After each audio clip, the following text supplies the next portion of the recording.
key components of a successful international expansion strategy, I think, are really based around people, and in particular culture. So I think it's very important to work with local partners and to identify people in the local markets who can help you align culturally.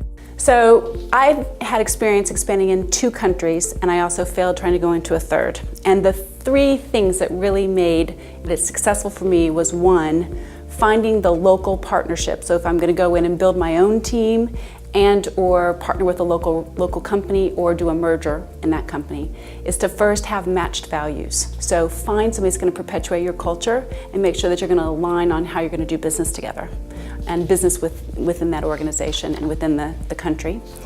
The second thing is matched timelines. So you have to know how quickly you're going to go and at the rapid speed, and if you're going to try to acquire and or build and grow, or if you're going to go organically in that country. So having that matched time frame and that specifics plan about the rollout and how quickly you're going to do that and how. And then the third thing is to have matched alignment around if you're going to have a long-term plan or exit strategy. So is it going to come in and build and merge and grow, or what the long-term plan is. So matched timelines, matched core values, and then matched outcomes in terms of exit and or whatever that is for growth. I mean, the amount of things you need to do for a successful international expansion strategy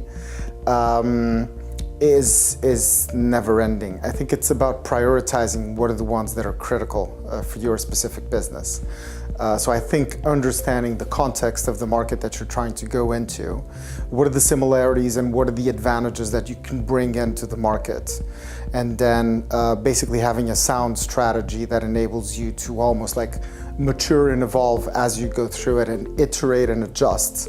I think those are the key things. So having the right value proposition, putting the right resources in place, and having a growth mindset approach to expanding instead of just building it and they will come. Well, in my view, it's initially about being flexible. In fact, the event this evening, what Julia said is I completely agree. Sometimes international expansion opportunities arrive and you need to be ready to accept them. So I don't think you should ever close off any market, but in lieu of that, you should certainly look at the big markets where you're most likely to get traction, and that's where you should do your homework. So I think if you think of brands that you're familiar with, when you go abroad and you'll see pop-ups, particularly in retail, of these brands in the location that you're in. And I think a key first step is to run a pilot, test it in the market, see if it works. And combined with that, you'll do your analysis and look at the results from there.